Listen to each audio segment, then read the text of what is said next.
Terutama bulan Ramadan itu sebulan itu beliau jarang lagi di luar, tapi banyak bertahanus minta petunjuk kepada Allah. Akhirnya 3 tahun berikutnya, usia 40 tahun beliau dapat wahyu pertama dalam nubuat itu. Usia 40 tahun beliau masih menghidupi keluarganya dengan berbisnis. Sampai usia 53 tahun saat beliau akan hijrah dari Mekah ke Madinah.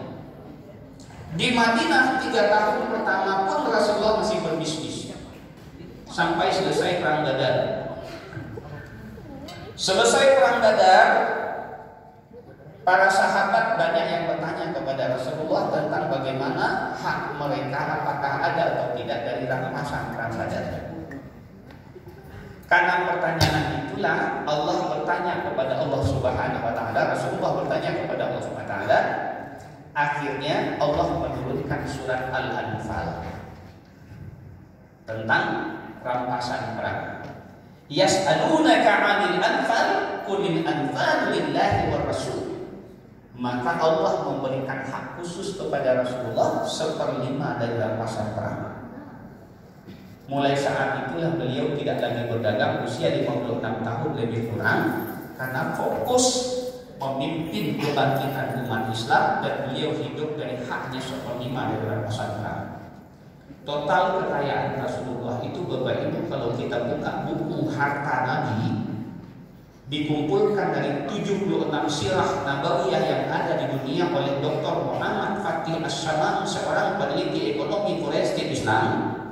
Total kekayaan Rasulullah tidak kurang 1.263 juta sahabat. Abu Bakar punya kekayaan tidak kurang 2,2 triliun sebagai pengusaha bidang ini. Umar bin Khattab punya kekayaan tidak kurang 3,4 triliun sebagai pengusaha properti pertama Islam. Pemilik paling banyak kapling tanah dan ruko, bahkan sampai ke pinggiran terusan Suez. Utsman punya kekayaan 5,6 triliun sebagai pengusaha perkebunan dan pertanian.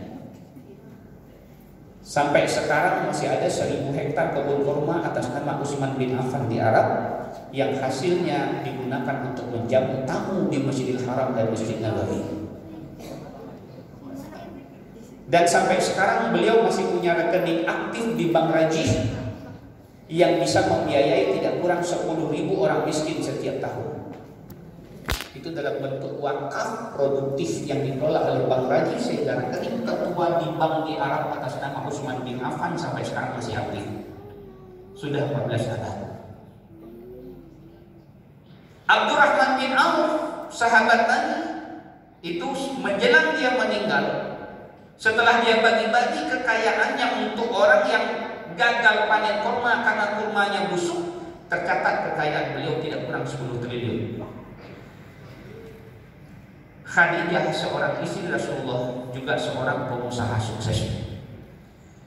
Jadi sejarahnya Islam itu ditopang oleh orang-orang yang ekonominya kuat, yang kaya raya. Bapak Ibu, ini alasan pertama mengapa kita harus kaya. Alasan kedua, coba lihat 5 rukun Islam kita. Rukun Islam itu wajib pada hakikatnya untuk semua orang Islam. Artinya siapa yang berani memilih bersyahadat, maka harusnya dia juga bisa menyelesaikan sampai ke rukun yang kelima, naik haji. Rukun yang ketiga, zakat. Sekarang untuk berzakat saja Bapak Ibu, itu tidak mungkin kita hidup miskin kalau ingin berzakat tiap bulan, kecuali hanya zakatnya setahun zakat fitrah. Sementara antara sholat dengan zakat itu digandeng Allah dengan penyambung dan bukan atau. Ingat Bapak Ibu, aqimis sholat wa atuz zakat. Artinya siapapun yang mendirikan salat harus mampu menunaikan zakat. Nah, untuk menunaikan zakat harus kaya, Pak. Karena sekarang orang baru kena zakat itu tidak kurang pendapatannya minimal 7 juta satu bulan. Kalau kurang 7 juta sebulan tidak wajib zakat, Pak. Karena nisab zakat harta itu paling tidak 85 gram emas per tahun pendapat.